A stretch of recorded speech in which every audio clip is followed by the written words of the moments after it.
يا أيها الذين آمنوا أطيعوا الله وأطيعوا الرسول وأولي الأمر منكم.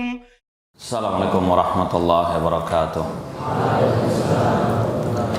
Innal hamdalillah nahmaduhu wa nasta'inuhu wa nastaghfiruh wa na'udzu billahi min shururi anfusina wa min sayyiati a'malina. Man yahdihillahu fala mudilla lahu wa man yudlil fala hadiyalah. Ashhadu an la ilaha illallah wahdahu la syarika lah wa ashhadu anna Muhammadan abduhu wa rasuluh.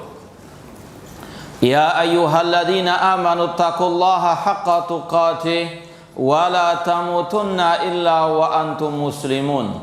Ya ayyuhan nasu taqu rabbakumul ladzi khalaqakum min nafsin wahidah wa khalaqa minha zawjaha wa batha minhuma rijalan katsiran wa nisaa'a wattaqullaha alladzi tasaaluna bihi wal arham innallaha kana 'alaikum raqiba.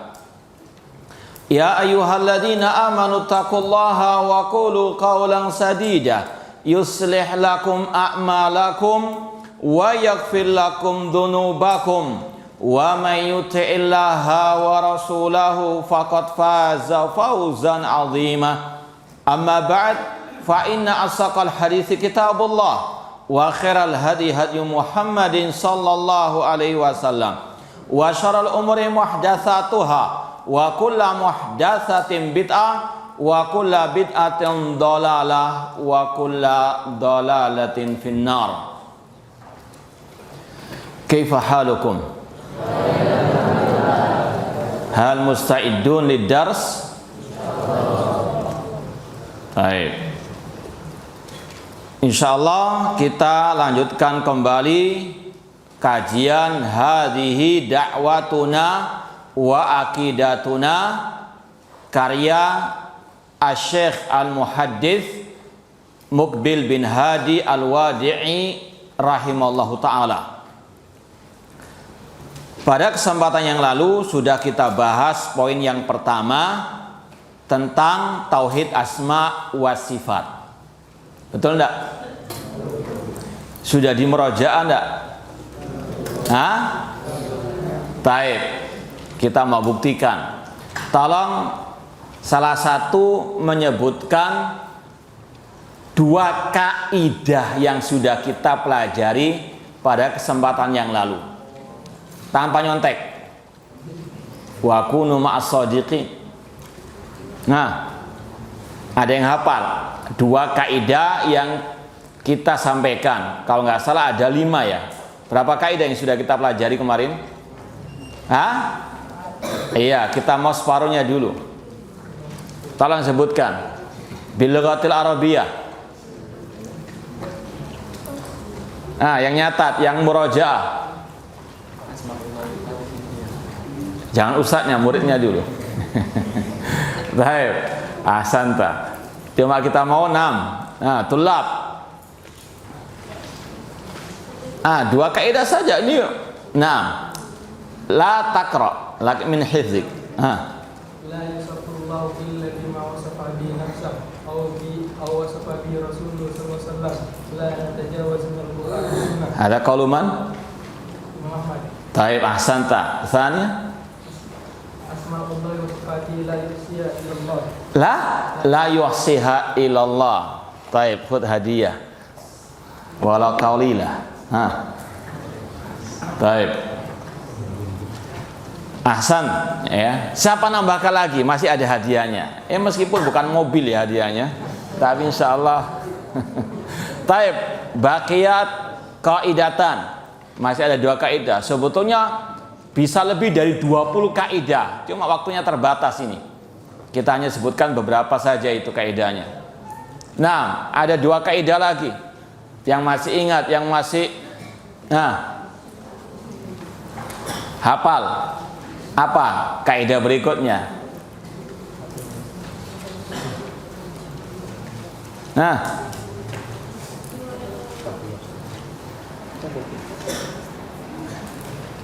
La yatlubul ilma mustahin wala mustakbir, kama qala Rasul sallallahu. Tidak dapat ilmu orang yang malu-malu meong atau yang sombong. Ya. Taib yang hafal kul.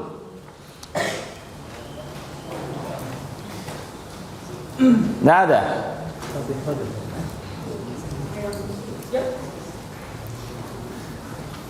Taib ya sudah, anak husnudon semuanya tawadhu ya. Taib, kita lanjut sekarang poin yang kedua. Asy-Syaikh Al-Muhaddits Muqbil bin Hadi Al-Wadi'i rahimahullah berkata, na'taqidu anna nida al-amwati wal isti'anata bihim wa kadza al-ahya fima la yaqdiru alaihi illallahu syirkun billah. Ahlussunnah wal Jamaah berkeyakinan, kami meyakini bahwasanya memanggil orang-orang yang telah mati dan minta tolong kepada mereka, atau minta tolong kepada orang-orang yang masih hidup tapi dalam hal-hal yang tidak ada yang mampu kecuali Allah, itu adalah syirik kepada Allah. Saya ulangi lagi, Asy-Syaikh Al-Muhaddits Muqbil bin Hadi Al-Wadi'i rahimahullah berkata, kami Ahlussunnah wal Jamaah berkeyakinan memanggil orang yang telah mati dan minta tolong kepada mereka, atau minta tolong kepada orang-orang yang masih hidup dalam perkara hal-hal yang tidak disanggupi kecuali oleh Allah saja, itu bentuk syirik kepada Allah Subhanahu wa taala. Ikhwani fillah wa akhwat rahimani wa rahimakumullah, ini salah satu metode dakwah Ahlussunnah wal Jamaah, yaitu at-tasfiyah. Yang karena ini bukunya berjudul Dakwatuna, ini juga harus disinggung masalah metode dakwah Ahlussunnah. Dan ini yang dicontohkan oleh para ulama-ulama Ahlussunnah. Dalam kita berdakwah tidak cukup hanya menyeru kepada tauhid, namun harus mentahdzir dari kesyirikan. Harus melarang umat dari kesyirikan, seperti yang Allah telah jelaskan dalam Al-Quran, wa'budullaha. Apakah titik sampai di sini? Tidak. Namun apa? Lanjutkan, wala tusyriku bisyai'a. Ibadahilah Allah saja, jangan berbuat syirik. Ini metode dakwah as-salafiyah, at-tasfiyah wa tarbiyah. Tasfiyah memurnikan akidah umat dari kesyirikan, atau memurnikan Islam dari kotoran yang menempel, baik kotoran syirik, bid'ah, khurafat, dan seterusnya. Dan ini sekali lagi yang juga dicontohkan oleh para ulama Ahlussunnah seperti dalam kitab ini.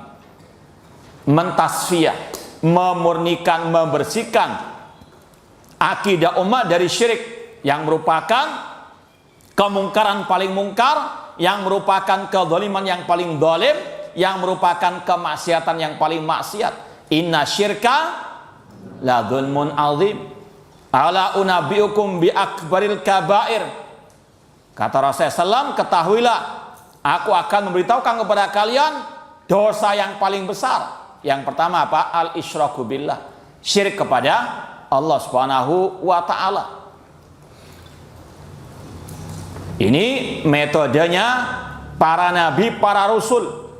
Di antaranya Nabi kita Muhammad SAW, Allah utus ke muka bumi ini di antaranya yang paling utama untuk mentazkiyah, mentasfiyah akidah umat dari kesyirikan.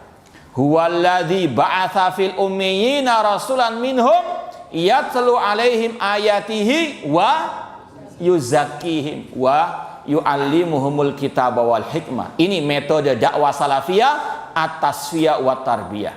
Rasul di antara tugasnya yuzakkihim, mensucikan mereka, mentazkiyah, mentasfiyah akidah mereka, akidah syirik mereka.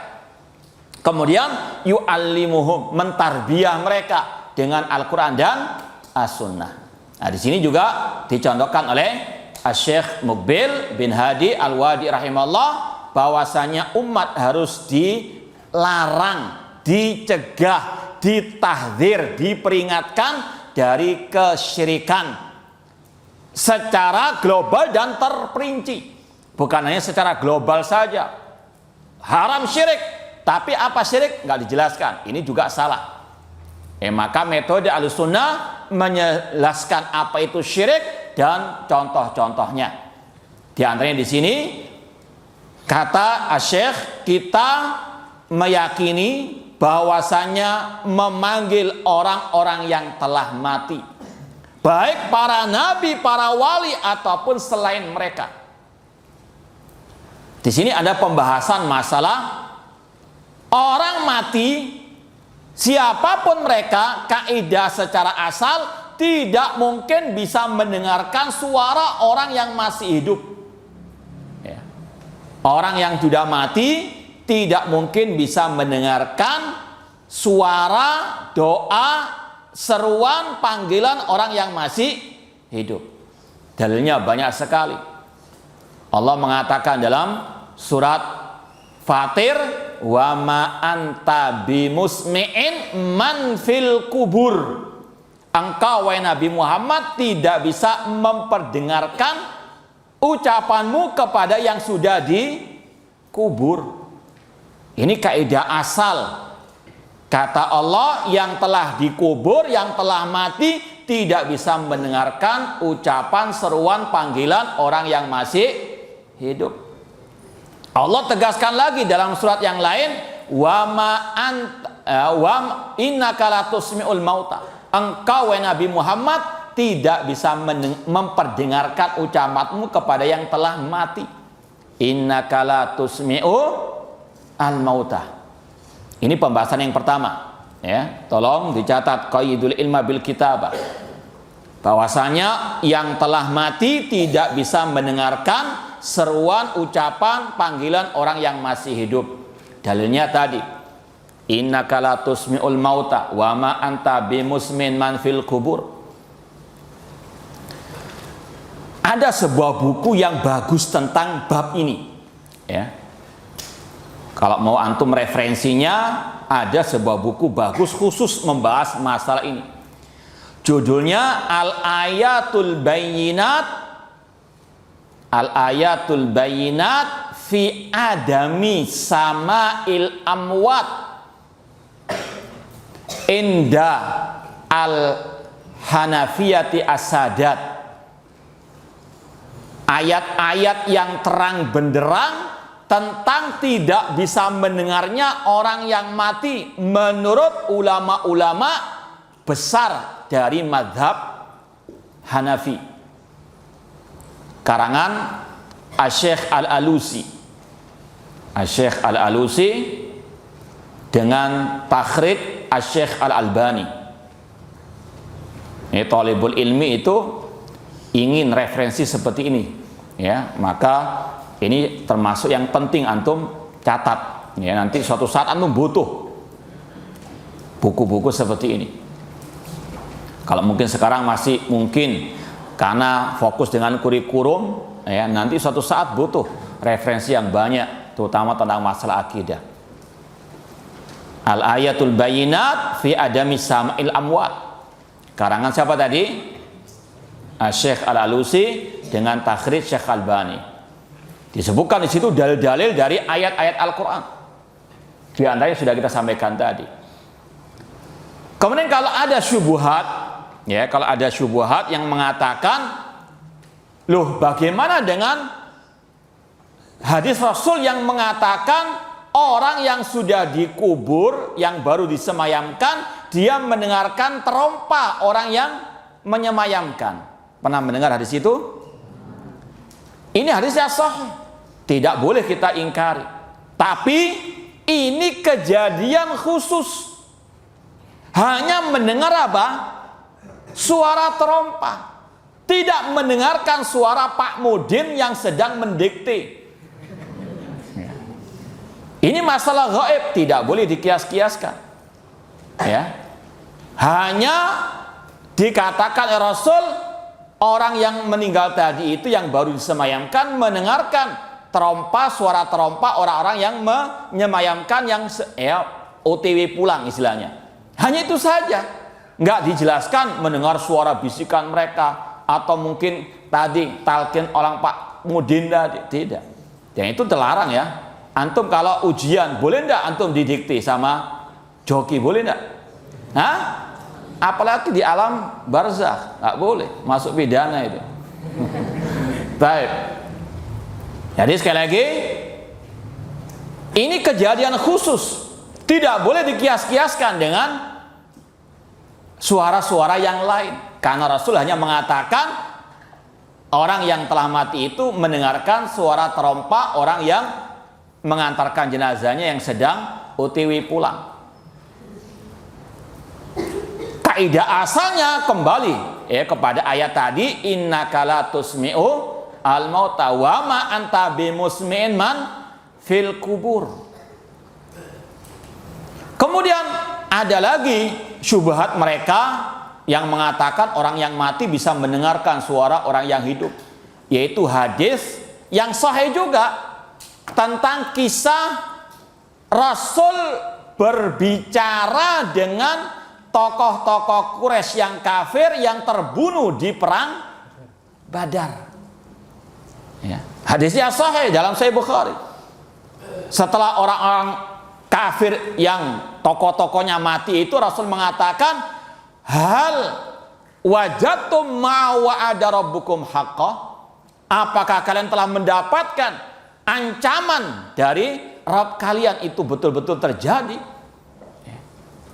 Kemudian sebagian sahabat mengatakan, ya Rasulullah, bagaimana mereka bisa mendengarkan ucapanmu? Kata Rasulullah SAW, al-an yasma'una ma'akul. Sekarang ini baru mereka mendengarkan. Waktu apa? Waktu itu saja, kata Rasul. Paham? Tapi orang-orang itu menganggap berarti orang yang mati itu bisa mendengarkan semua suara. Padahal kata Rasul, hanya apa yang aku katakan sekarang ini saja. Paham? Jadi itu pengecualian dari kaidah umum. Paham enggak? Jadi kaidah umumnya, kaidah asalnya orang yang mati tidak bisa mendengarkan suara orang yang masih hidup. Kecuali pada 2 kasus itu saja. Pada berapa kasus? Ya. Selain itu tidak ada dalilnya, maka tidak boleh kita keluar dari kaidah yang telah ditetapkan oleh Allah dan Rasul sallallahu alaihi wasallam. Paham? Paham enggak? Nah, jadi intinya orang yang telah meninggal dunia tidak mungkin bisa mendengarkan suara panggilan orang yang masih hidup. Kemudian apalagi minta tolong kepada mereka.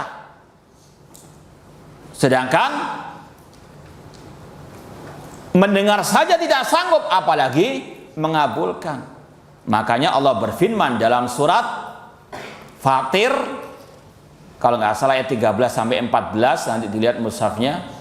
Allah mengatakan, walladzina tad'una min dunihi ma yamlikuna min qitmir in tad'uhum la yasma'u du'aakum walau sami'u mastajabu lakum. Allah mengatakan orang-orang yang kalian minta-mintai selain Allah, mereka tidak memiliki meskipun kulit ari, kitmir. Kitmir itu kulit tipis yang menutupi biji kurma. Pernah makan kurma? Makan biji kurma juga? Itu di biji kurma ada kulit tipis, namanya kitmir. Kata Allah, orang-orang yang kalian seru selain Allah, baik para nabi, baik para wali, mereka tidak memiliki meskipun kulit ari tersebut. In tad'uhum la yasma'u du'aakum. Kalau kalian berdoa kepada mereka yang telah mati, mereka tidak mungkin bisa mendengarkan doa kalian. Ini juga dalil tadi, yang mati nggak mungkin bisa mendengarkan doa yang masih hidup.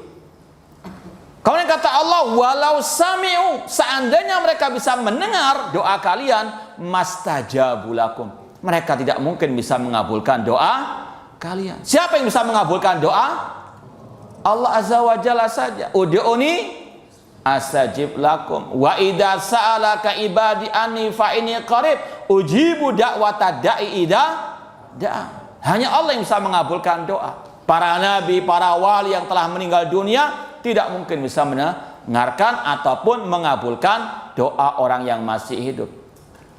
Ini poin yang kedua, tidak boleh meminta berdoa kepada yang telah mati. Dalilnya tadi surat Fatir ayat 13 sampai 14. Dan dalam bab ini juga ada buku yang khusus bahas masalah ini. Mirip judulnya dengan tadi. Ya. Judulnya Al-Ayatul Bayyinat fi Tahrim Du'ail Amwat. Ya. Mirip judulnya dengan tadi, sama-sama Ayatul Bayyinat. Babnya mirip, ya. Yang pertama, ayat-ayat yang menjelaskan orang mati tidak bisa mendengarkan suara doa panggilan orang yang masih hidup. Tadi karangan Syekh Al-Alusi. Ada lagi buku yang kedua bab ini, yaitu Al-Ayatul Bayyinat fi Tahrim. Apa arti tahrim? Haramnya doa. Apa doa? Doa al-amwat. Artinya apa? Ayat-ayat yang terang benderang yang mengharamkan berdoa kepada yang telah mati. Ya, disebutkan dalil-dalil dari ayat Al-Quran. Karangan Syekh Ali Babakar. Ya, Syekh Ali Babakar, masyayikh dari negeri Yaman. Syekh Ali Babakar.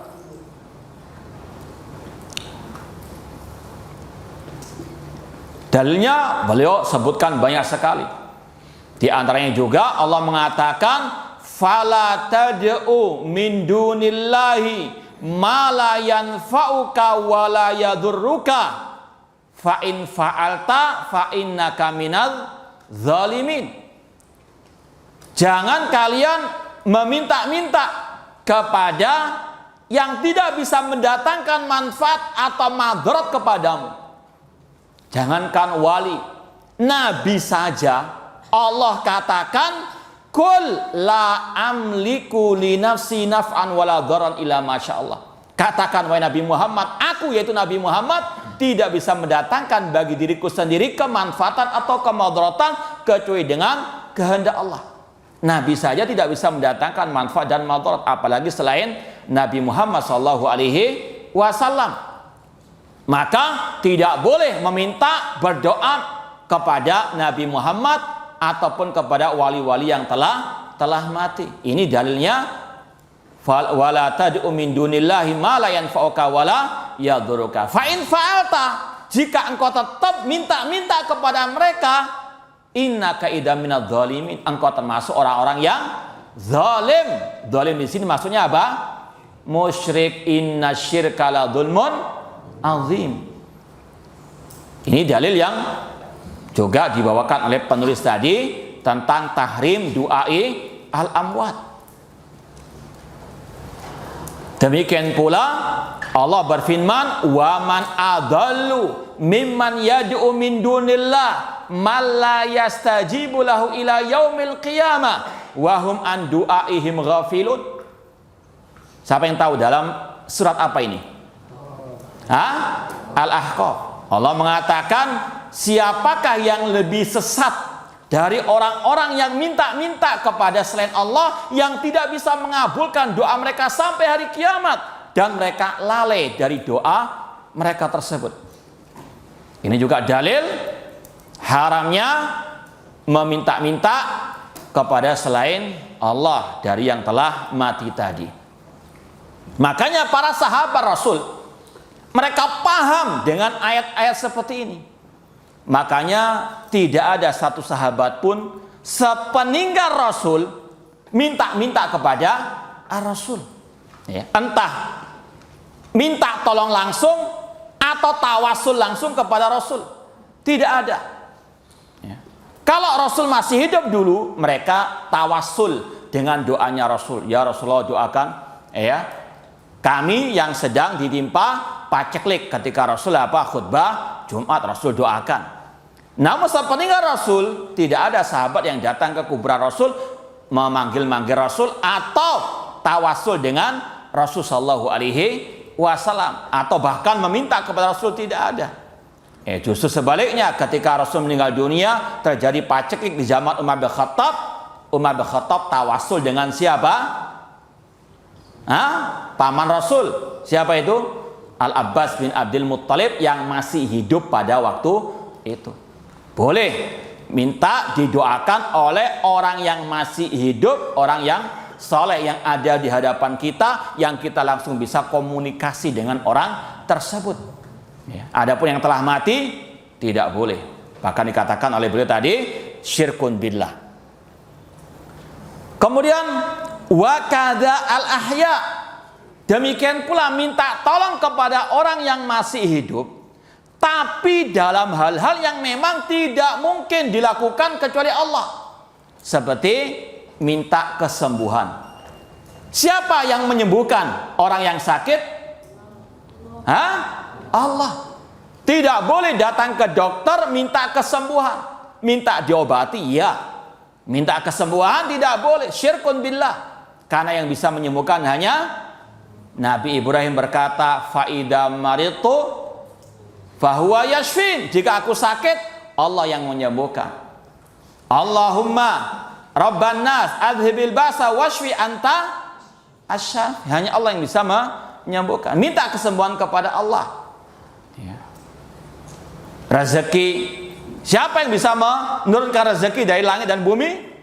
Allah. Hatta orang musyrikin pun paham di zaman jahiliyah. Qul man yarzuqukum minas samai wal ardi amma yamliku sam'a wal absar wa ma yukhrijul hayya minal mayyit wa yukhrijul mayyita minal hayy wa man yudabbirul amra fasayaquluna Allah. Kalau kalian bertanya kepada orang musyrikin jahiliyah, siapa yang menurunkan rezeki dari langit dan bumi? Siapa yang menciptakan pendengaran, penglihatan? Siapa yang mengeluarkan yang hidup dari yang mati, dari yang mati kepada yang hidup? Siapa yang mengatur alam semesta? Orang musyrikin jahiliyah menjawab, fasayaquluna Allah. Mereka tahu Allah.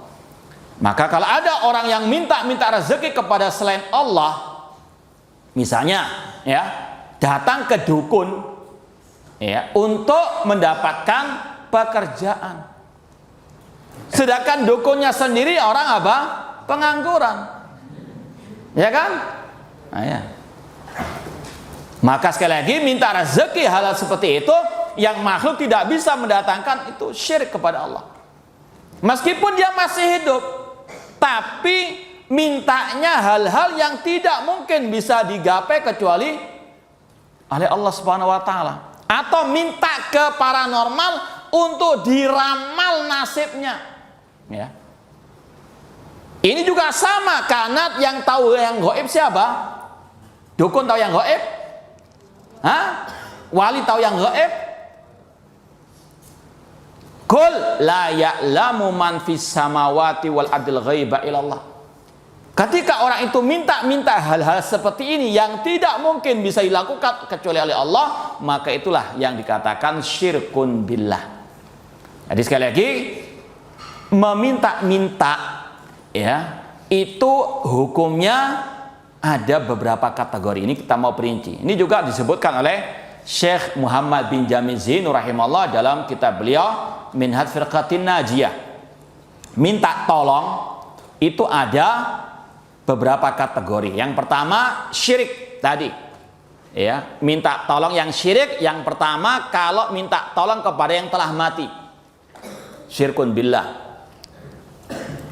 Entah minta tolong langsung atau dengan tawassul, menjadikannya sebagai perantara. Walladzina takhadu min duni awliya ma na'budum illa liqarribuna ilallahi zulfa. Syirik kepada Allah. Jadi kategori minta tolong yang syirik yaitu kalau minta tolong kepada yang telah mati, baik kepada nabi, baik kepada para wali, minta syafaat kepada Rasul misalnya. Insya Allah akan ada pembahasan khusus masalah syafaat. Atau minta tolong kepada yang masih hidup tapi Tapi dalam hal-hal yang memang tidak bisa dilakukan kecuali hanya oleh Allah. Tadi minta kesembuhan, minta rezeki, ya, minta jodoh misalnya, ya. Yang masih kecil tutup telinga dulu. Paham? Ya. Atau yang ketiga kita tambahkan, minta tolong yang syirik itu minta tolong kepada orang yang masih hidup, ya, yang masih hidup tapi di luar jangkauan kita. Contoh, kata para ulama, misalnya ada seseorang yang berlayar di lautan. Berlayar di lautan.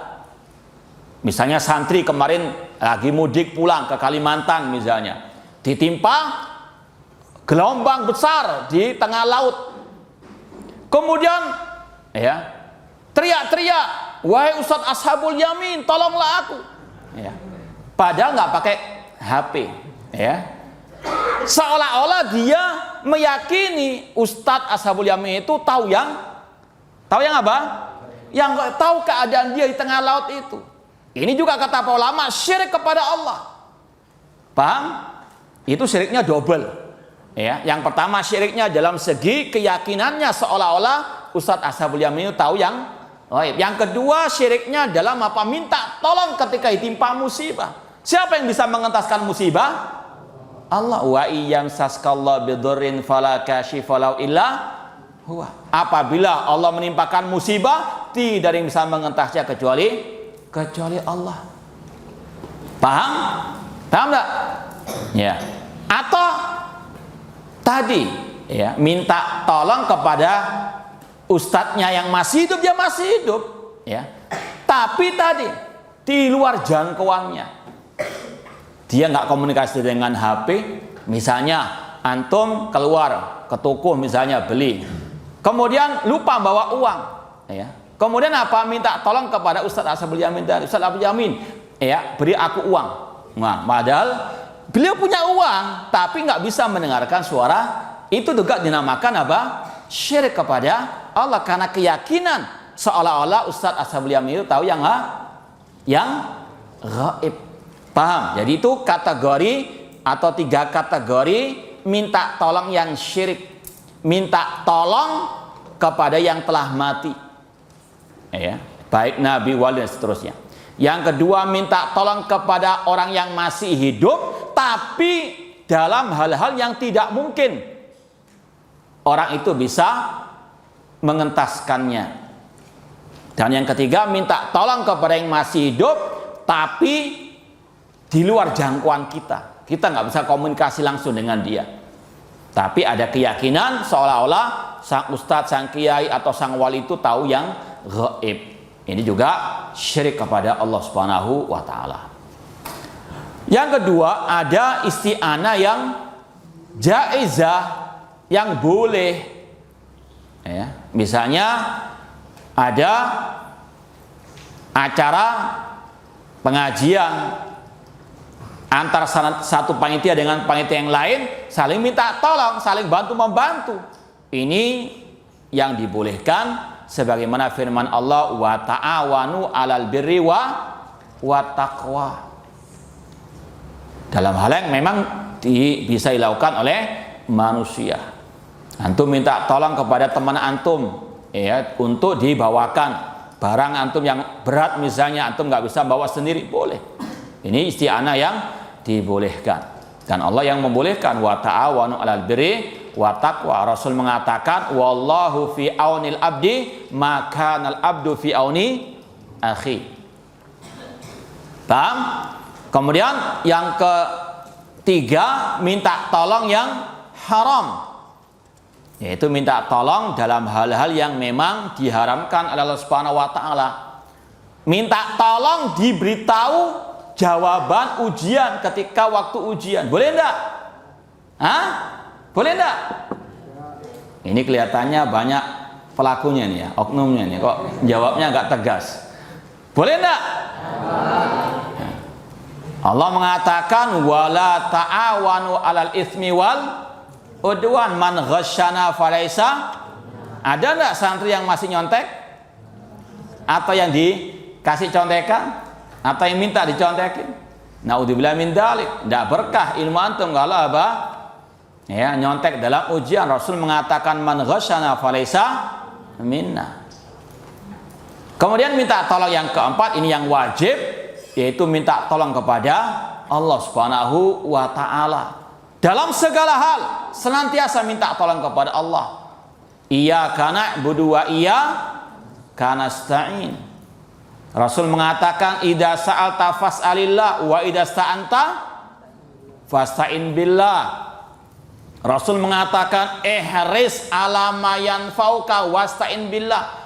Bersemangatlah dalam menggapai yang bermanfaat dan minta tolonglah kepada Allah. Ini isti'anah yang wajibah. Dalam segala keadaan minta tolong kepada Allah. Paham? Paham enggak? Jadi jangan gagal paham. Nanti anak nggak mau menolong Ustadz, nanti syirik karena minta tolong hanya kepada Allah. Ini sekali lagi ada perinciannya. Seperti kata ulama, rasa takut. Ya, Allah mengatakan fala takhafun, jangan takut kepada mereka, wa khafuni. Iya betul, wajib takut kepada Allah. Tapi ada namanya al-khauf at-tabi'i. Takut yang tabiat manusia. Ya. Contoh, antum di sini takut enggak dengan harimau? Kalau ada yang mengatakan anak nggak tahu kecuali kepada Allah Ustaz, ayo ke kebun binatang. Jarinya saja masukkan kandang macan. Berani enggak? Ini tabiat manusia. Tabiat manusia takut dengan binatang-binatang buat tersebut. Ini tidak mengurangi at-tauhid. Cuma jangan terlalu berlebihan. Masa ikhwan takut dengan cecak misalnya. Ini lebay, ini berlebihan. Bahkan disuruh kita apa? Membunuh cecak dapat pahala, bukan malah takut. Ini sekali lagi ada perinciannya. Baik, sekarang kita pindah pada poin yang ketiga. Asy-Syaikh Muqbil bin Hadi Al-Wadi rahimahullah berkata, wa hakadza al-aqidatu fil huruzi wal azaimi annaha tanfa'u ma'allahi au min dunillahi syirkun. Demikian pula kalau ada orang meyakini bahwasanya al-huruz, al-hirz, jimat-jimat, sama al-azaim, al-huruz atau at-tamaim itu sinonim.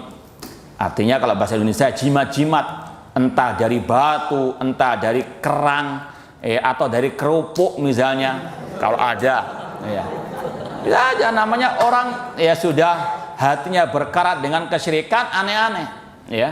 Apapun nama jimat itu, bentuknya apapun namanya, kalau diyakini bisa mendatangkan manfaat dengan sendirinya bersama Allah, mengatakan batu aki ini kalau dimakan orang bisa mati, betul. Kelelek, tapi dengan saya memakai jimat ini saya nggak mungkin bisa mempan terkena pisau. Yang pisau plastik coba pisau betulan, kita mau coba ayo. Jadi kalau ada keyakinan bahwasanya jimat-jimat itu bisa mendatangkan manfaat dengan sendirinya, atau dengan meyakini itu betul dengan pertolongan Allah, itu syirkun. Di sini kata Pak ulama, memakai jimat itu ada dua kategori syirik. Yang pertama syirkil akbar.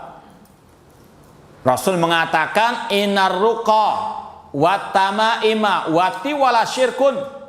Sesungguhnya jampi-jampi, jimat-jimat, pelet, tahu pelet? Bukan melet pelet. Jimat untuk menggait seorang wanita biar cinta karena wajahnya pas-pasan, uangnya pas-pasan. Maka pakai jimat, datang ke dukun misalnya untuk menggait wanita tersebut. Ini namanya pelet. Sama dengan jimat, cuma manfaatnya tadi. Ada jimat untuk pelarisan, untuk menggait wanita. Ya, kata Rasul, inna ruqa jambi-jambi wa tamaim, jimat-jimat wa tiwala, pelet tersebut adalah syirik kepada Allah. Ulama mengatakan ada dua kategori syirik di sini. Jimat bisa mengakibatkan syirik besar kalau meyakini jimat itu mendatangkan manfaat dengan sendirinya. Batu aki ini bisa menyembuhkan penyakit, ya. Batu aki ini kalau saya pakai bisa mendatangkan banyak rezeki. Nah, ini syirik akbar, syirkun akbar. Yang kedua kategorinya syirik kecil. Kalau dia meyakini yang bisa mendatangkan manfaat hanyalah Allah. Cuma kalau saya pakai ini kayak obat saja, perantara saja yang dengannya mungkin saya akan terobati. Paham? Yang pertama meyakini batu akik inilah yang menyembuhkan. Paham? Itu syirik apa? Besar. Tapi kalau yang kedua ini meyakini yang menyembuhkan Allah, cuma ini perantara saja seperti obat. Paham? Ini kategorinya syirik apa? Syirik kecil. Yaitu karena dia meyakini suatu sebab yang tidak ada dalilnya. Ya. Apa hubungannya batu akik dengan penyakit jantung? Ya kan? Atau penyakit jerawat, kalau saya pakai ini di tangan jerawat saya hilang. Apa hubungannya? Kecuali kok dikerok gini. Jadi ini meyakini suatu sebab yang tidak ada dalilnya secara syar'i atau tidak ada tajribah ilmiah, penelitian ilmiahnya, maka itulah syirik kecil. Makanya kalau antum ditanya apa sih bedanya antara jimat dengan obat, kan sama-sama benda mati. Apa jawabannya? Apakah boleh pakai jimat? Hah? Gak boleh. Kenapa gak boleh sedangkan minum obat kok boleh? Padahal sama-sama benda matinya, benda padatnya. Iya, tadi jawabannya. Ini dapat hadiah. Nah, fadhal. Jadi bedanya kalau obat ada penelitian ilmiahnya, ada hukum sebab akibat. Ya. Adapun tadi pakai jimat berupa tadi, entah kerang atau batu akik atau yang lainnya, apa kaitan dengan penyakit? Tidak ada hukum sebab akibatnya. Maka dikatakan para ulama itu syirkun al-asghar. Paham? Paham enggak? Jadi di sini makanya dibedakan oleh Syekh, annaha tanfa ma'allah aw min dunillah syirkun. Kalau orang itu meyakini batu akik atau jimat tadi bisa mendatangkan manfaat bersama Allah atau selain dengan Allah, itu syirik. Wa hamluha ma'a ghairi aqidah. Tapi kalau memakainya tanpa keyakinan tadi bisa mendatangkan manfaat dengan sendirinya, itu khurafat. Ya, ini juga masuk ke dalam tadi syirkil al-asghar. Khurafat artinya nggak ada tadi. Ya, hukum sebab akibatnya. Cerita-cerita apa? Dongeng-dongeng seperti Nyi Roro Kidul dan sebagainya, khurafat. Ya, dan itu juga bisa mengantar kepada apa? Syirkun akbar. Kalau meyakini Nyi Roro Kidul bisa mendatangkan manfaat dan madarat yang mengatur pantai selatan, syirkun al-akbar. Paham? Paham enggak? Baik. Kemudian dibahas oleh para ulama, bagaimana kalau jimat itu dari ayat-ayat Al-Quran. Datang ke Pak Kiai atau Pak Dukun, ya, atau orang pinter bujuk istilahnya, minta jimat, ya, biar sakti tidak diganggu oleh preman misalnya, ya. Kemudian dikasih kertas tulisannya ayat Al-Quran. Apakah boleh dipakai? Kan ayat Al-Quran. Kata para ulama tidak boleh. Karena yang pertama, Rasul SAW yang pertama kali Allah turunkan Al-Quran kepada beliau ketika perang, apakah Rasul pakai jimat Al-Quran? Hah? Apakah Rasul ketika perang terluka atau tidak? Seandainya itu ada gunanya untuk jimat, Rasul yang pertama kali paling pertama memakainya. Tapi dalam kenyataan di lapangan, Rasul ketika perang tidak memakai jimat-jimat seperti mereka ini. Bahkan Rasul di perang Uhud bagaimana beliau terluka, berlumuran darah. Artinya ini tidak pernah dicontohkan oleh Rasul sallallahu alaihi wasallam. Apakah ada orang yang lebih tahu tentang kegunaan Al-Quran daripada Rasul SAW? Ada enggak? Tidak ada. Ya. Rasul yang lebih paham, dan Rasul tidak pernah memakai, itu menunjukkan Al-Quran bukan untuk jimat. Dan dampak negatifnya, seandainya dibolehkan memakai jimat yang ada ayat Al-Qur'annya, maka akan terputus nahi mungkar terhadap orang yang memakai apa? Jimat.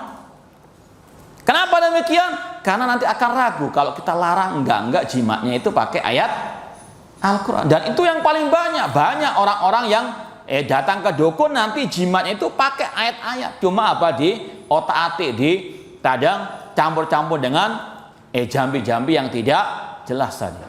Jadi sekali lagi, jimat dalam bentuk apapun haram, ya, bahkan bisa syirik akbar atau syirik al-asghar.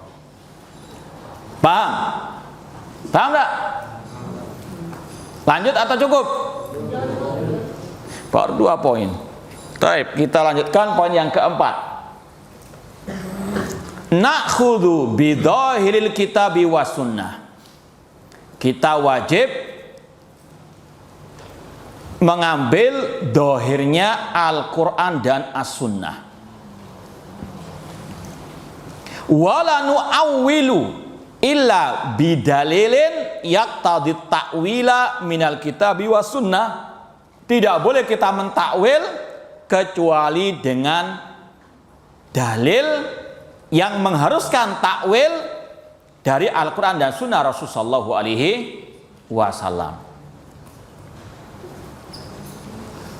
Ya, ini kalau kita kembali lagi kepada pembahasan tauhid asma wa sifat, ya, kita wajib memahami ayat-ayat atau hadis-hadis sifat Allah sesuai dengan dohirnya.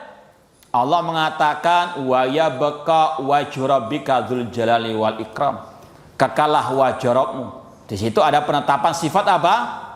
Sifat apa? Wajah. Ahlus sunnah memahami sesuai dengan dohirnya. Wajib menetapkan Allah punya sifat wajah sesuai dengan kebesarannya.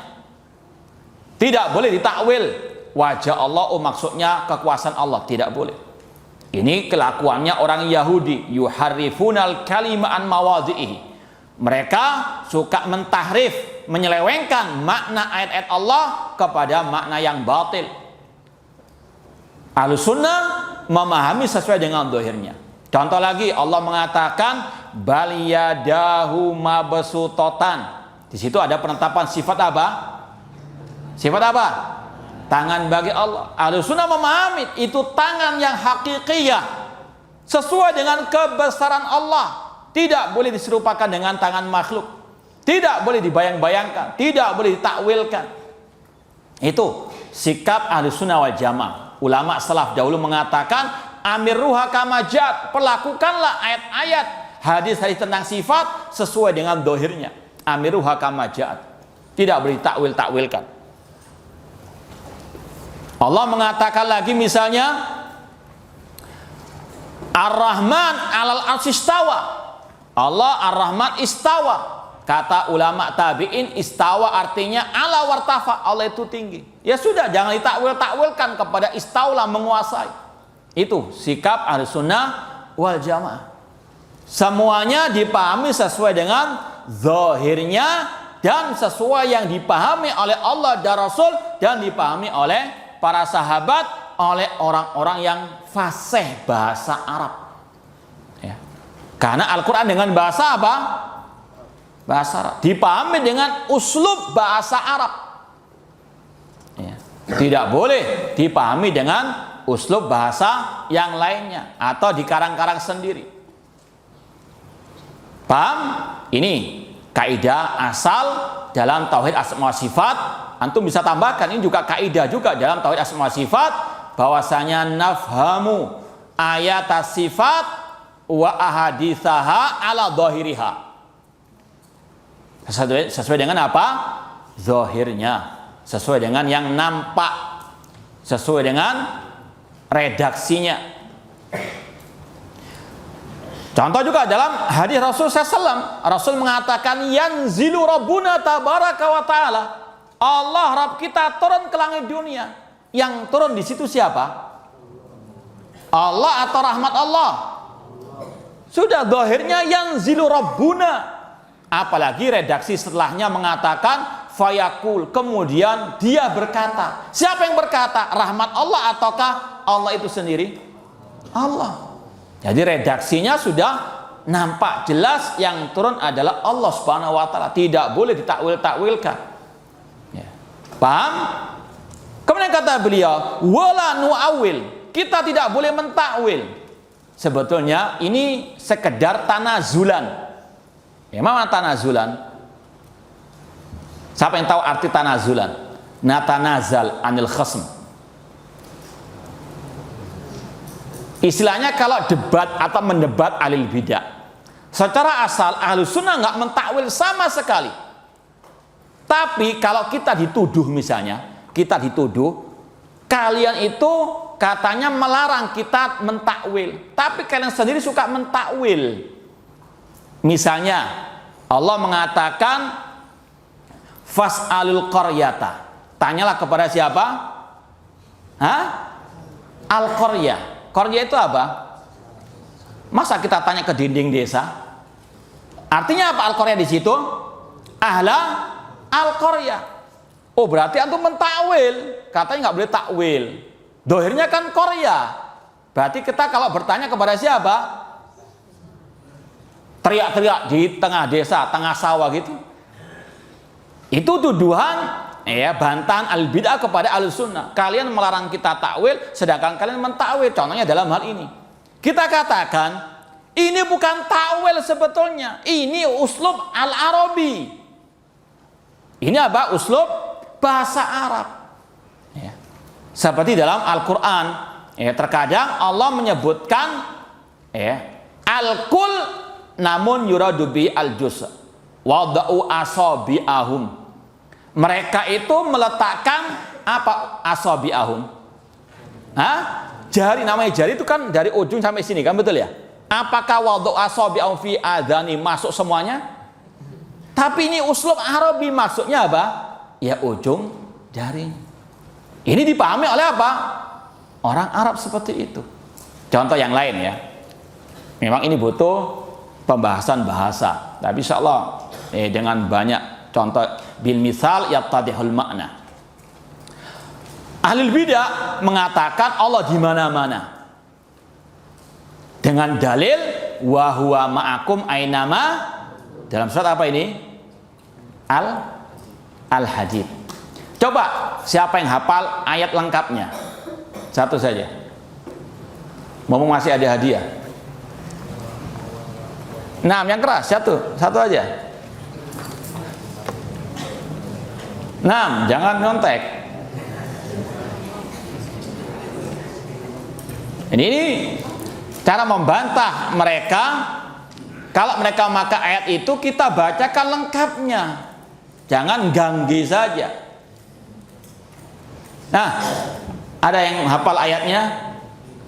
Surat Al-Hadid ayat yang keberapa? 4 ya insyaallah. 6. Ada yang hafal ayatnya? Masa anak harus ambil sendiri hadiahnya? Taib, ya ikra.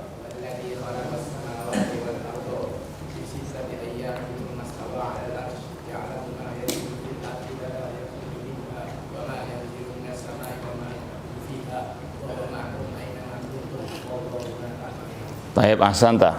Ati. Huwaladzi khalaqas samawati wal arda fi sittati ayyam. Kalau sekali lagi syubhatnya mengatakan kalian mentakwil ayat Allah juga. Kenapa kok kalian melarang kami mentakwil? Contoh kata mereka, wa huwa ma'akum aina ma kuntum. Dia Allah bersama kalian di mana saja kalian berada. Berarti ayat ini mengatakan Allah di mana-mana. Kita katakan baca ayat selengkapnya atau lengkap ayatnya, redaksi ayatnya bagaimana. Allah mengatakan huwallazi khalaqas samawati wal arda fi sittati ayyam. Dialah Allah yang menciptakan langit dan bumi dalam 6 masa. Tsumma stawa 'alal arsy, kemudian dia Allah istiwa tinggi di atas arsy. Kemudian Allah mengatakan ya'lamu ma yaliju fil ardi wa ma yakhruju minha wa ma yanzilu minas sama wa ma yaruju fiha. Dialah Allah yang mengetahui apa yang masuk ke bumi dan apa yang keluar dari bumi. Di sini Allah berbicara tentang apa? Sifat apa? Al-ilmu, ya'lamu. Allah mengetahui apa yang masuk ke bumi, apa yang keluar dari bumi, apa yang turun dari langit dan apa yang naik ke atas langit. Ini berbicara tentang ilmunya Allah. Kemudian Allah mengatakan wa huwa ma'akum ainama kuntum. Dia bersama kalian di mana saja kalian berada. Huwa di sini bukan zatnya Allah. Karena redaksi ayat itu berkaitan dengan apa? Sifat ilmunya Allah. Apalagi ditutup dengan firman-Nya apa tadi? Wallahu bima ta'maluna basir. Allah mengetahui apa yang kalian perbuat. Jadi ayat wa huwa ma'akum ainama kuntum, dohirnya itu bukan zat Allah. Kenapa? Karena redaksi ayatnya berkaitan dengan sifat ilmunya Allah. Jadi kita bukan mentakwil, itu uslub Arabi. Ya. Al-kalam kata para ulama, al-kalam yufhamu minas siyaqi wa minas sibaq. Ayat itu dipahami lewat konteks redaksinya dan lewat ayat sebelumnya. Dan ini wa huwa ma'akum, redaksi ayatnya berkaitan dengan sifat ilmu. Dari yang bersama kita itu apanya? Ilmunya Allah. Kita nggak mentakwil. Itu ya pemahaman orang Arab. Ya. Makanya Imam Abu Hanifah ketika ditanya tentang masalah ini, bahwasanya Allah itu bersama kita, artinya Allah di mana-mana. Kata Imam Abu Hanifah, arti wa huwa ma'akum ainama kuntum ini sama dengan seorang suami yang punya istri ketika safar, dia menulis SMS atau sekarang WhatsApp, WA, mengatakan aku senantiasa bersamamu di mana saja aku berada. Boleh enggak mengatakan seperti itu? Boleh enggak? Tapi kepada istrinya ya, bukan kepada pacarnya. Ya. Boleh enggak? Apakah secara bahasa itu salah? Padahal dia di luar kota. Boleh enggak? Boleh. Karena apa? Secara asal kata-kata bersama itu tidak harus apa? Nempel zatnya. Paham? Kalau antum juga belajar bahasa Arab, ada namanya wawul ma'iyah. Wawu yang artinya bersama. Sirtu wal qamara ma'ana. Aku berjalan bersama rembulan. Apakah rembulan itu nempel di saku antum? Enggak. Namun uslub Arabi seperti itu. Aku berjalan bersama apa? Rembulan. Rembulan ada di atas, kita di bawah, namun bersama kita. Jadi itulah Ahlus Sunnah tidak pernah mentakwil. Kalaupun dituduh mentakwil, takwilnya pun berdasarkan Al-Quran dan Sunnah Rasulullah SAW. Bukan seperti ahli bidah mentakwil istawa dengan istawla. Mana dalilnya? Mentakwil tangan Allah dengan kekuasaan Allah, mana dalil dari Al-Quran dan Sunnahnya? Tidak ada. Paham? Jadi secara asal Ahlus Sunnah memahami ayat hadis sesuai dengan redaksinya, sesuai dengan dohirnya. Tidak pernah mentakwil. Kalaupun dikatakan mentakwil, itu pun dengan dasar dalil Al-Quran dan Sunnah Rasulullah SAW. Contoh lagi, ini nanti antum referensinya ya. Salah satunya kalau masalah tauhid asma sifat, lihat kitab Al-Qawaidul Muslah karangan Syekh siapa? Siapa yang tahu?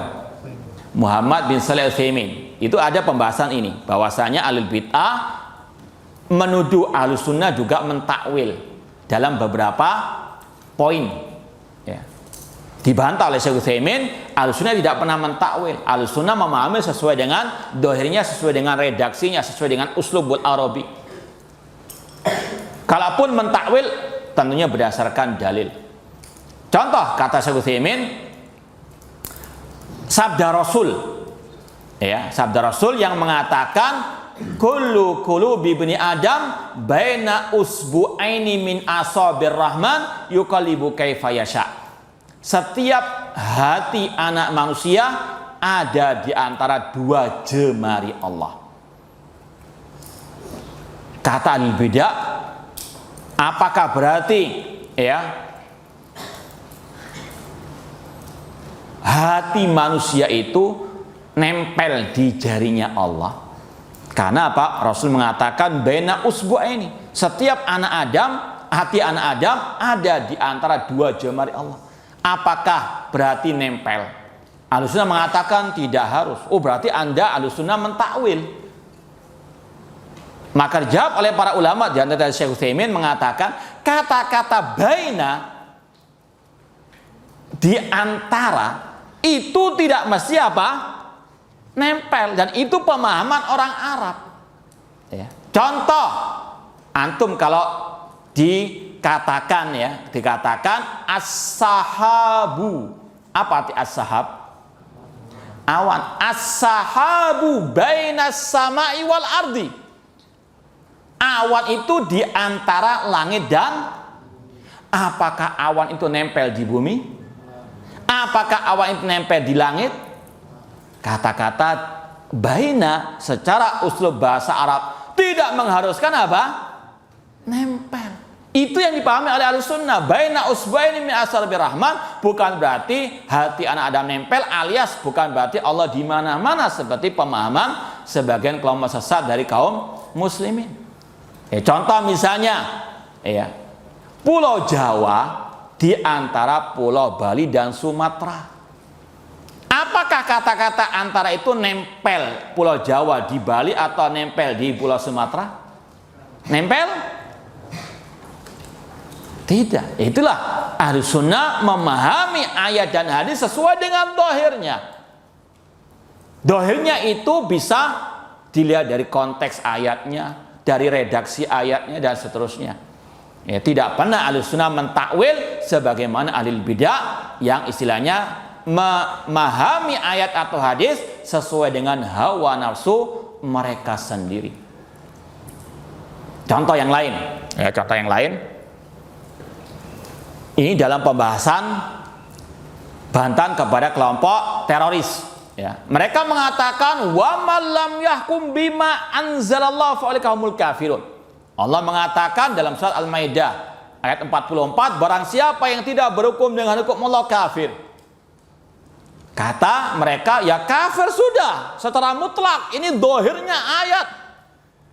Betul nggak seperti itu? Hah? Betul nggak? Kita katakan tidak. Ya, nggak secara mutlak seperti itu dohirnya. Yang pertama tentunya kita kembalikan lagi kepada pemahaman salaf. Abdullah bin Abbas mengatakan kufrun la yanqulu anil millah. Itu kekafiran yang tidak mengeluarkan dari al-Islam. Karena tidak semua kata-kata kufur atau kafir dalam Al-Quran itu berarti keluar dari Islam. Contoh, Rasul mengatakan sibabul muslim fusukun wa qitaluhu kufrun.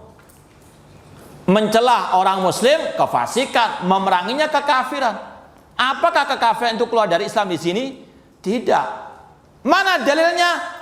Wa in ta'ifatani minal mu'minina qatatalu fa aslihu bainahuma. Apabila dua orang kelompok atau dua kelompok orang-orang beriman saling berperang. Namanya berperang itu saling bunuh-membunuh atau saling kitik-mengkitik. Hah? Saling apa?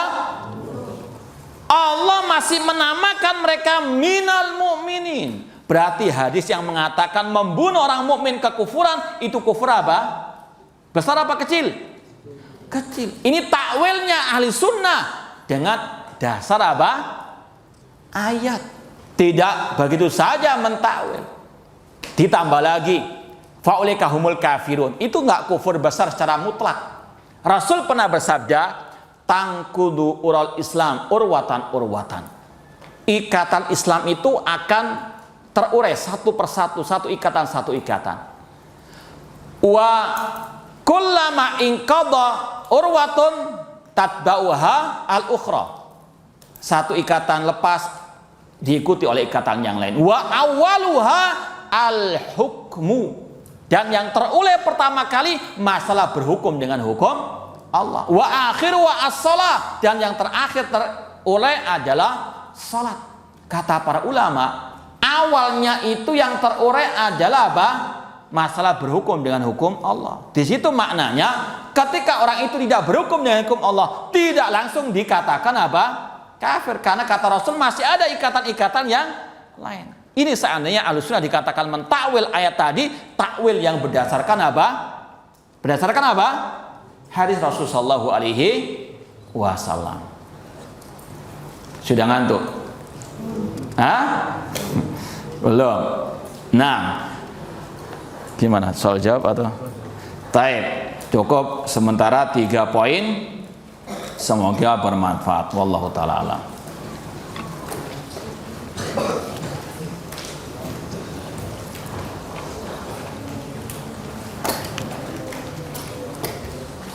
Bismillah.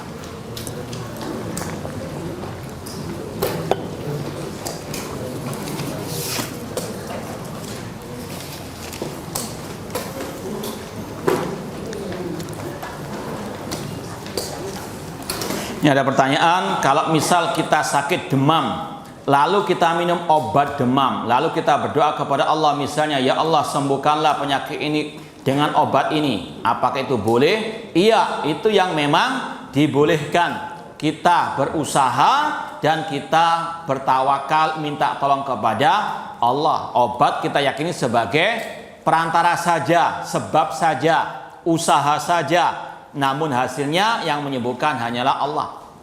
Makanya orang muslim, muslimah kewajibannya berusaha dan bertawakal, berusaha dan minta tolong kepada Allah. Sebagaimana kata Rasul tadi, ihris ala ma yanfa'uka wasta'in billah.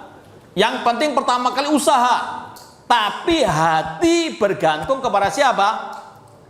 Allah. Minta tolong kepada Allah. Harus menggabungkan 2 hal tadi. Antum belajar di sini harus juga senantiasa minta tolong kepada Allah. Rabbi zidni ilma.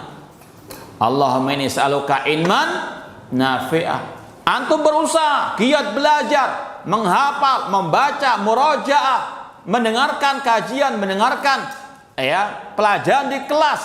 Ini usaha. Tapi nggak cukup hanya usaha. Harus tawakal. Harus bersandar hanya kepada Allah. Ustadz itu perantara saja. Namun yang bisa memberikan ilmu siapa? Allah Ta'ala. Subhanaka la ilma lana illa ma 'allamtana. Makanya Imam Ibnu Abil Izzi Al-Hanafi rahimahullah dalam Syarah Aqidah Thahawiyah mengatakan al-i'timadu 'ala sabab syirkun fit tauhid. Bersandar kepada usaha sendiri itu syirik dalam tauhid. Antum kerja, antum belajar yang keras, namun antum berkeyakinan karena usaha inilah saya berhasil. Ini syirik dalam tauhid. Karena yang bisa menjadikan antum berhasil siapa? Allah. Kita la haula wala quwata illa billah. Makanya ulama mengatakan, kalau ada yang mengatakan seandainya karena fulan saya selamat, itu syirik. Karena yang bisa menyelamatkan kita siapa? Allah. Paham? Nah, jadi menggabungkan usaha. Kata beliau, bersandar, bergantung kepada usaha sendiri itu syirik dalam tauhid. Kemudian kata Imam Ibnu Abil Izz Al-Hanafi lagi, wa tarkus sabab alladhi huwa sabab qadhun fil akal. Adapun meninggalkan kerja, meninggalkan sebab atau usaha itu bentuk kekurangan akal. Antum jauh-jauh meninggalkan keluarga antum, meninggalkan rumah antum, tapi di sini cuma pindah tidur saja, itu berarti akal antum masih perlu apa? Diobati. Paham ya? Diperiksa. Enggak jangkep istilah orang Jawa, ya. Enggak ya. Nus kata orang Arab, ya, separuh. Karena apa? Ya, orang mau berhasil harus ada sebab, ya, meskipun tidak boleh bersandar kepada sebab tersebut. Nah, paman saya pernah saat mau umroh dia pergi ke kuburan ayahnya untuk berpamitan bersama anak-anaknya. Ini tadi akalnya enggak. Iya, secara nas Allah mengatakan innaka la tusmi'ul maut, engkau enggak bisa memperdengarkan ucapanmu kepada yang telah mati. Ya. Demikian pula secara akal yang sudah meninggal dunia enggak akan tahu apa yang kita perbuat. Jadi sekali lagi, Islam agama fitrah, agama yang sesuai dengan nas dan al-akal, tidak bisa menerima hal seperti ini. Ya, cukup kita sampaikan nasihat.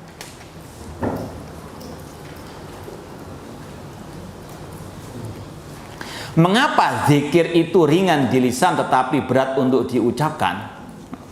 Mengapa zikir itu ringan di lisan tetapi berat untuk diucapkan? Ini gimana aja? Sebetulnya ya ini ya ini masih kurang kurang sarapan mungkin. Baik. Secara asal Rasul mengatakan ya kalimatani khafifatani alal lisan sakilatani fil mizan. Secara asal zikir subhanallah bihamdi subhanallah azim itu ringan di lisan. Cuma karena kita dipengaruhi oleh hawa nafsu itu terasa berat. Sebetulnya ringan. Subhanallah bihamdi subhanallah azim ringan sekali. Ya astagfirullah ringan sekali. Cuma karena hawa nafsu yang telah menguasai kita jadi apa? Berat. Padahal secara asal apa? Ringan. Itu cuma pertanyaan tadi itu agak keliru redaksinya.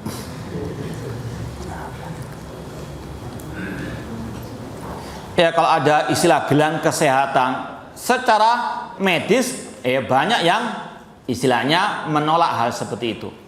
Sekali lagi ini butuh tadi penelitian ilmiah. Kalau memang tidak ada penemuan ilmiahnya, ini bisa masuk ke dalam kategori syirik al-asghar.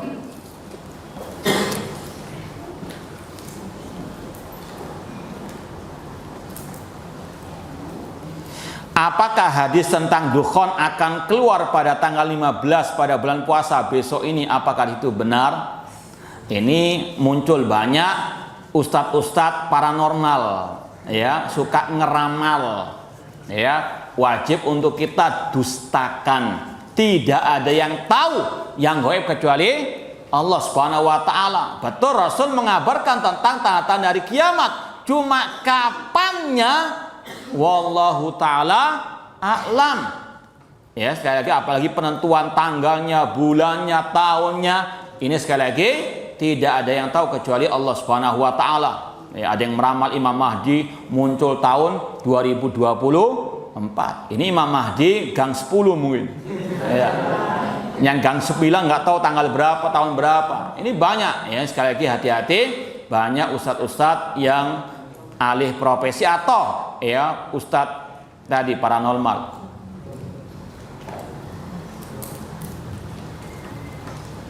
Tidak boleh membantu perayaan-perayaan yang bid'ah. Sebagaimana kita sampaikan tadi, wala ta'awanu 'alal itsmi wal udwan. Tidak boleh bantu-bantu dalam dosa dan maksiat, apalagi bid'ah plus syirik misalnya.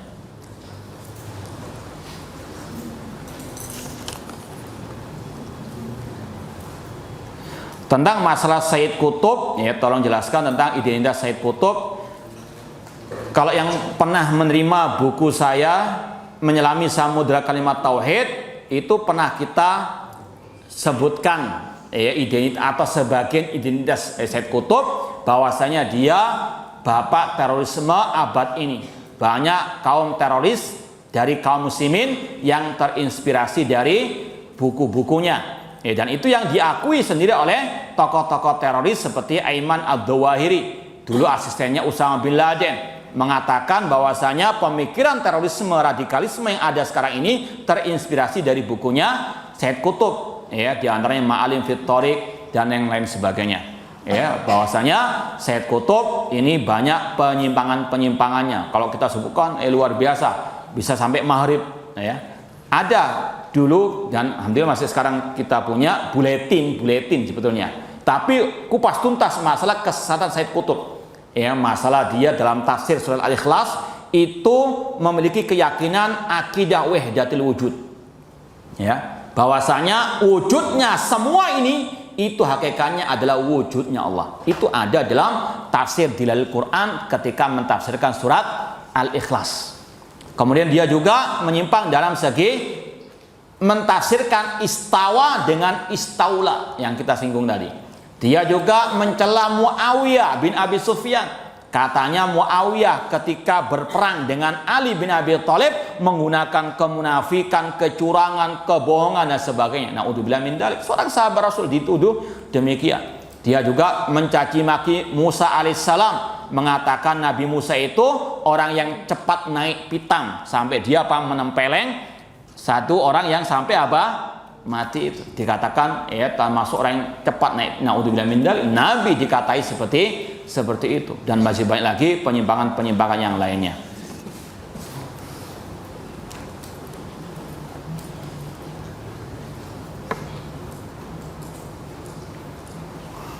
Ya, jangan percaya dengan ini sudah diteliti bahwasanya batu ini bisa menghilangkan batu ginjal misalnya. Nah, ini sekali lagi jangan hanya ganggu saja. Mana penelitian itu? Siapa yang meneliti? Ya, Santi meneliti nggak pas, ya nggak cocok. Jadi jangan hanya ganggu saya, betul-betul harus teliti. Ini sama dengan tadi, kurang lebih. Jangan hanya lihat iklannya, propagandanya, lihat bagaimana betul-betul penelitian itu.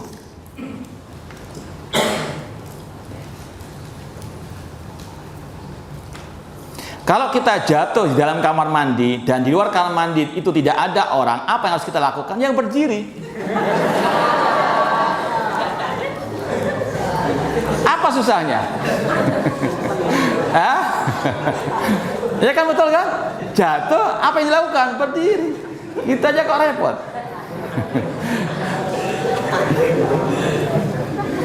Kalau dia mungkin maksudnya itu sampai nggak bisa berdiri, kesakitan banget dalam hati, minta tolong kepada Allah, ya.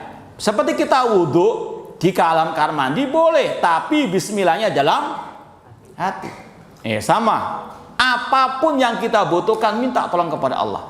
Minimal hati kita tawakal, bergantung kepada Allah. Kalau kita di kamar mandi tadi ingin minta tolong kepada Allah dengan menyebut lisan, tidak boleh dengan hati. Allah maha tahu. Nah,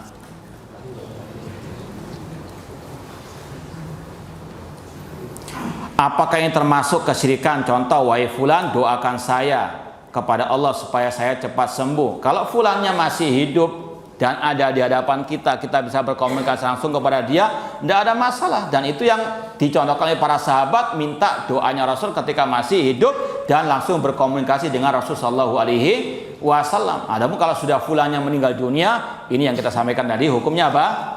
Syirik besar. Ini banyak yang tanya tentang gelang-gelang. Apa banyak pakai gelang? Ada juga pembahasan kata para ulama, ada orang-orang yang taklid kepada sebetulnya kaum wasaniyin, para penyembah berhala. Para penyembah berhala memakai gelang-gelang. Sebagian orang, apalagi masih ABG, masih muda, terkadang tertipu dengan hal keren kelihatannya, dia pakai. Ini termasuk tasyabbuh yang haram. Man tasyabbaha biqaumin fahuwa, iya, bukan syirik, iya itu bukan syirik kecil atau besar, namun itu haram karena apa? Menyerupai orang-orang ahlu al-fisq. Paham? Nah, ini juga ditanya tadi masalah ustadz paranormal nih, yang meramal tadi. Itu ustadz paranormal.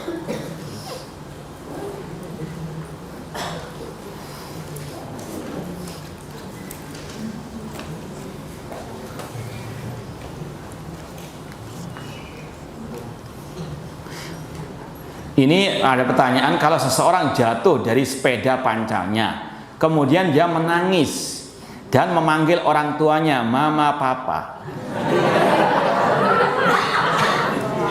Ini kalau antum ya, kita yang lihat tertawa ya.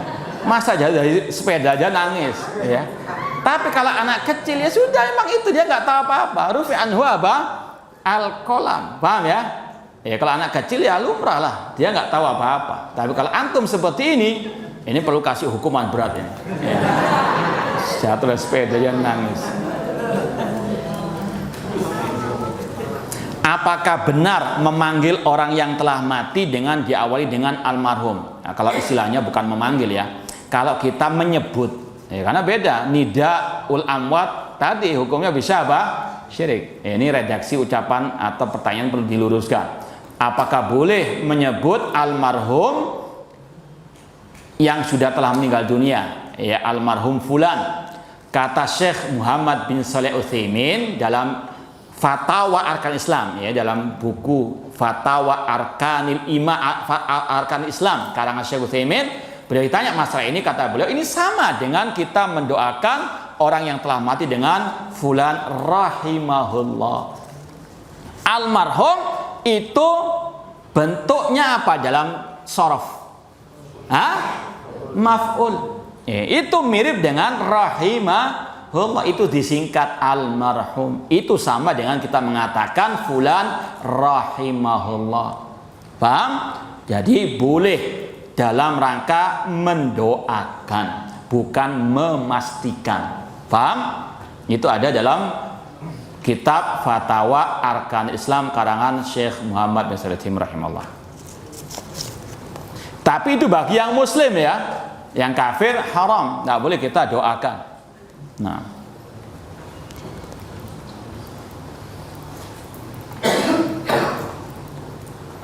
jika kita meyakini bahwa Nyi Roro Kidul itu menarik orang yang pakai baju warna hijau, ini khurafat ya, bisa mengantar kepada syirik ya. Memangnya Nyi Roro Kidul suka warna hijau? Tahu dari mana antum? Ini khurafat. Apa itu Wahabi? Ini kok masih ada tanya seperti ini ya. Wahabi ini gelar yang disandarkan oleh ahli bidah kepada dakwah salafiyah yang menyeru kepada tauhid, melarang dari syirik, menyeru kepada sunnah rasul, melarang daripada bid'ah ya. Setiap yang menyeru kepada tauhid, melarang dari syirik, menyeru kepada sunnah, melarang dari bid'ah, itu banyak digelari dengan gelar ini aliran Wahabi. Padahal sekali lagi ini tidak benar. Dakwah salafiyah tidak lain kecuali meneruskan tongkat estafet dakwah Rasul dan para salafu as-saleh. Adapun yang mereka maksud yaitu ajarannya Syekhul Islam Muhammad bin Abdul Wahhab rahimahullahu taala. Padahal ini sekali lagi tidak benar sama sekali kalau beliau mengarang ajaran baru. Syekhul Islam Muhammad bin Abdul Wahhab hanya mengikuti ajaran Rasul para sahabat. Nah, itu terbukti dari kitab-kitab beliau yang isinya hanya qala Allah wa qala ar-Rasul sallallahu alaihi wasallam. Namun siapapun yang menyampaikan kebenaran itu pasti dituduh macam-macam. Jangankan kita, Rasul dituduh apa? Syairun majnun. Ya, maka antum kalau misalnya dituduh inti Wahabiyah, jangan nangis. Ya. Justru antum katakan jazakallah khairan. Karena apa? Wahabi juga secara makna itu baik. Karena Al-Wahhab itu salah satu nama Allah. Rabbana la tuzigh qulubana ba'da idh hadaitana wa hab lana min ladunka rahmah innaka anta Al-Wahhab. Berarti Wahabi itu pengikut agama Allah. Baik atau tidak? Makanya jangan nangis kalau dikatakan anta Wahabi. Paham ya? Ya, tambah antum apa? Bilang syukron katsiran jazakallahu khairan. Paham? Ya, biar bingung tambahan orang itu.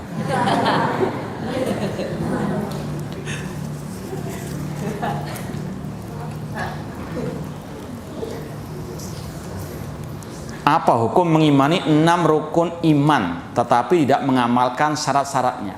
Apa syarat-syarat imam? Yang dimaksud apa ini? Hah? Siapa yang tanya ini? Saya mau tanya balik.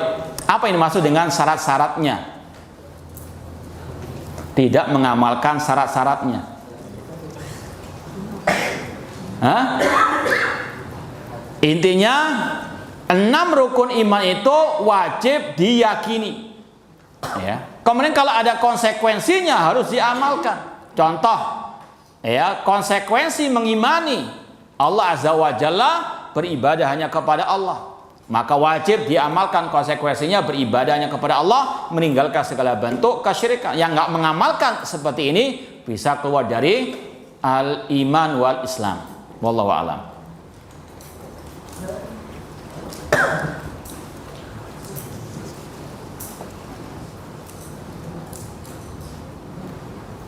Kata antum tadi boleh meminta doa kepada orang yang masih hidup. Kalau seandainya boleh, doakan kita menjadi santri yang sejati dan terus ikhlas dalam menuntut ilmu. Ya, kita meminta kepada Allah Subhanahu wa taala semoga kita semuanya dijadikan tulabul ilmi as-salafiyyin al-haqiqiyyin alal jadah ilal maut.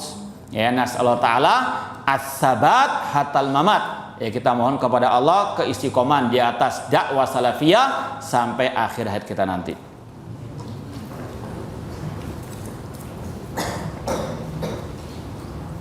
Ketika kita waktu ujian dan kita doa kepada Allah dan kita sudah bersemangat siang malam dan nilai kita masih jelek, iya berarti usaha antum masih kurang. Usahanya pas malam mau ujian. Ya, doanya juga demikian. Ya, bahwasanya hasil itu juga diantara ya ada hukum sebab akibatnya. Innamal ilmu bit ta'allum. Seandainya antum sudah usaha keras, sudah banyak berdoa, namun hasilnya masih kurang, tetap husnudzon kepada Allah. Tetap husnudzon kepada Allah. Berarti ya Allah masih cinta kepada antum. Karena Allah sebagaimana kata Rasul, innallaha idza ahabba qauman ibtalam. Apabila Allah mencintai seseorang atau sekelompok orang, Allah memberikan ujian kepada mereka. Ketika antum diberikan ujian seperti tadi, nilai jelek, itu sebetulnya kata Syekhul Islam secara umum, ujian musibah bala itu ujian tauhid. Setiap antum dapat musibah itu ujian tauhid, menguji tauhid antum. Antum masih mau tidak bertawakal kepada Allah atau sudah putus asa, ya? Atau malah menyalahkan Allah? Naudzubillah min dzalik. Ya, seperti misalnya musibah banjir yang di Jakarta, ya, kita doakan semoga Allah memberikan kepada mereka solusi dan memberikan kepada mereka keselamatan dari musibah tersebut, mengentaskan segera musibah mereka tersebut. Itu ujian, semua ujian, musibah, bala, bencana itu ujian tauhid. Karena banyak orang itu berhasil bertauhid ketika diberikan ujian apa? Musibah. Seperti orang musyrikin jahiliyah, justru ketika mereka ditimpa musibah, mereka bertauhid kepada Allah. Allah mengatakan fa idza raqibu fil fulki da'awallaha mukhlishin lahuddin. Apabila mereka berlayar di lautan ditimpa musibah, da'awallaha mukhlishin lahuddin. Justru mereka bertauhidnya ketika apa? Susah. Masa kaum muslimin kalah dengan orang musyrikin jahiliyah? Itu ujian tauhid. Setiap musibah kata Syekhul Islam itu ujian tauhid. Ketika kita dapat musibah, itu banyak kita menengadahkan tangan kepada Allah. Tapi kalau kita diberikan nikmat, banyak yang lalai. Seperti orang musyrikin juga.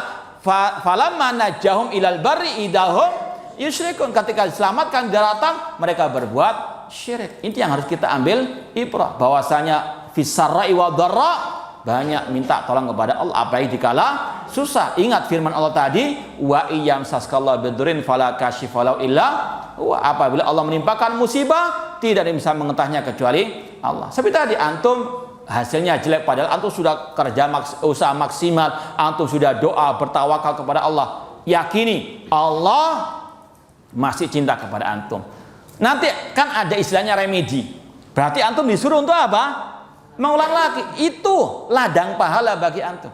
Makanya kadang kita kalau nasihati santri, kadang santri itu ada yang cepat menghafal, sekali lihat langsung hafal, masya Allah. Namun cepat juga hilangnya.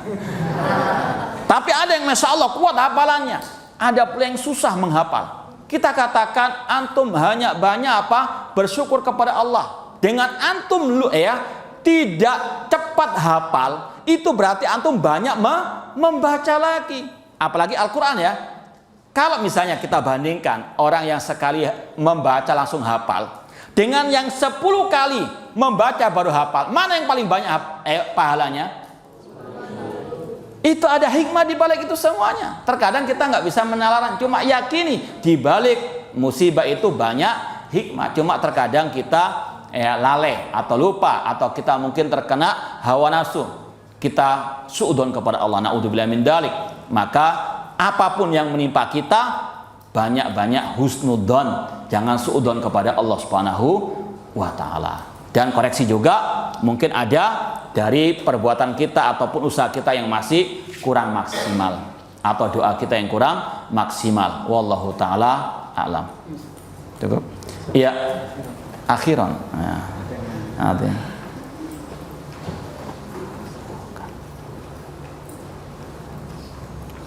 Apakah seseorang ustadz boleh melakukan hujat kepada ustadz salaf? Enggak ada ustadz salaf, ya. Ustadz salaf itu, salaf artinya kan sudah lama, sudah mati sudah. Yang sekarang terkena syubhat secara terang-terangan. Ya, kita katakan membantah syubhat dari siapapun itu dikatakan para ulama termasuk salah satu prinsip ahli sunnah wal jamaah. Kata para ulama, ar-raddu atau ar-raddu alal mukhalif minal amri bil ma'ruf wan nahi anil munkar. Maka antum kalau misalnya pelajari kitab Situd Durar min usuli ahli athar, 6 prinsip ahli sunnah wal jamaah, di antaranya membantah orang yang menyelisihi akidah atau manhaj ahli sunnah, termasuk bagian amar ma'ruf nahi munkar. Makanya sering kita sampaikan, mentahdzir, membantah, sikapi dengan pertengahan. Enggak semua orang yang membantah bisa kita terima. Lihat hujahnya, lihat apakah ilmiah atau tidak. Bedakan antara jimat dengan apa? Obat. Kalau hanya sekedar menghujat, hati-hati, virus tahdzir sudah masuk ke Al-Kautsar. Mana buktinya? Justru mungkin dia yang virusnya. Maka sekali lagi hati-hati. Enggak semua bisa diterima celotehannya, hujatannya. Lihat sesuai dengan bukti yang ilmiah, sesuai dengan dalil yang syar'i. Harus disikapi dengan pertengahan. Ada bantahan, kritikan yang wajib diterima. Kalau nggak diterima, itu bentuk kesombongan karena menolak kebenaran. Al-kibar batal haq wa ghamtu annas. Kalau memang sesuai dengan bukti, sesuai dengan dalil dan bantahan yang ilmiah wajib diterima. Namun kalau sekedar celotehan, hujatan, caci makian, maka kalau tidak ada buktinya, tidak ada bantahan dasar yang ilmiah, maka wajib untuk ditolak. Paham? Wallahu ta'ala alam. Kurang lebihnya mohon maaf. Wa jazakumullahu khairan katsira. Aqulu qouli hadza wa akhiru da'wana anil hamdulillahi rabbil alamin. Wassalamualaikum warahmatullahi wabarakatuh.